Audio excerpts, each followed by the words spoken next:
This is the start of our unit on probability, and we're going to begin with lesson 7.1, understanding likelihood and probability. First, we have some vocabulary. Most of your vocabulary is going to already be listed onto Canvas, and you should have it copied into your vocabulary section of your math notebook. An outcome is the possible result of a situation. The probability is how likely or the likelihood that your outcome will happen. And we're going to be looking at probability through using cards, spinners, dice, and different situations like that. First, let's take a look at the probability scale. The probability scale is found between the numbers of 0 and 1. Something with the probability of 0 has an impossible chance of happening. It will never happen. Kind of like walking home from school and seeing a dinosaur on the side of the road. It's not going to happen. A 1 is certain. It is guaranteed to happen. Okay? Now, in between 0 and 1, we have 1/2. 1/2 is like flipping a coin. You have a 1 out of 2 chance of flipping the heads, and you have 1 out of 2 chance of landing on tails. So we reference 1/2 as equally likely. Now, when we look at the things to the left of 1/2, between 1/2 and 0, we say that these are unlikely. This is the unlikely side of probability. They have less than a 50% chance of taking place. But the things that are higher than 1/2 but less than 1, we say are likely to take place. They have a better chance of happening. Also, while we use probability, we're going to be referencing fractions, decimals, and percents. 0, fairly easy because it's either 0 or 0%. 1/2 could be referenced as 0.5 or 50%. And your 1 could either be 1 whole or a reduced fraction of equal numerator and denominator, simplifying to 1, or 100%. This is the probability scale, and you'll look more into the probability scale on the handout that you're going to do as well with this lesson. So let's look into our book. And we're going to start with questions 4, 5, 6, and 7 in our textbook. And I will let you know that page number. Page number 358. Allie is going to select a card from the group of cards shown. Complete each statement. Now, listed is the group of cards, and it asks the probability that Allie will select a card labeled 3 is blank out of 10. Well, we have 10 cards, and in these cards, we have 2 3s. There's one here, and there's one here. So her probability of selecting a 3 is 2 out of 10. So 2 out of 10 we could look at as 2/10. It could be 1/5. It could be 0.2. But it asks for the percent, and this reduces to 20%. So the probability of selecting a 3 is 20%. Because the probability that each number will be selected is not blank, the group of cards is not fair. This is one of my favorite terms. It makes me think of my kids when things are not fair. Well, it's not fair because it is not equal. And when we look at this, the 1 and the 3 each have 2 ways of being chosen. The 2 only has 1 way of being chosen. But then we look at the 5, and the 5 has 5 out of 10 cards labeled as a 5. So this means it would be most likely chosen above the other cards. Question number 6. It is blank that Allie will select a card labeled with a number less than 6.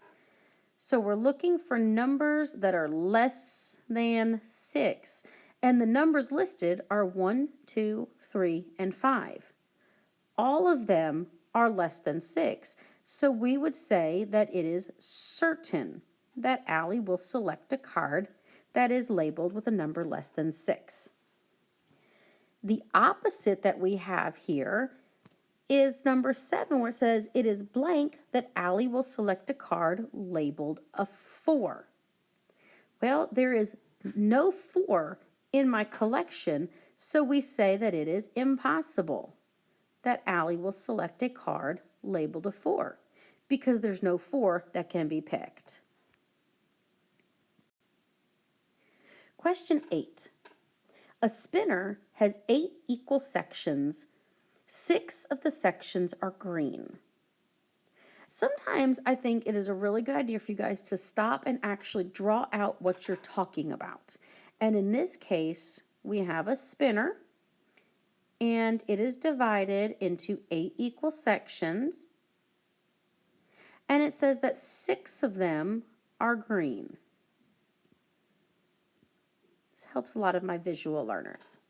So what is the probability that the spinner will land on green? Well, 6 sections are green, so 6 out of 8. Now, it's something over 4. Well, 6 out of 8 is 6/8, and we need to reduce it down to 4s. Divide it out by 2, and we have the fraction 3/4. Now I need my percent, so divide your fraction and then multiply by 100, and you will get 75%. Using words to describe the probability.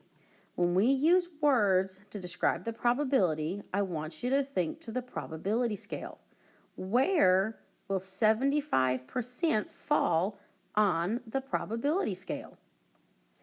It is likely that the spinner will land on green. Question 9. Marcus is rolling a number cube with sides labeled 1 through 6. The probability that the number cube will show 10. Well, if I only have the numbers 1 to 6, 1, 2, 3, 4, 5, 6, what is the probability of getting a 10? There is no 10, so my probability is 0 out of 6 or just 0. And since my probability is 0, I would say that it is impossible for the number cube to show 10. And lastly, we'll do question 10 together.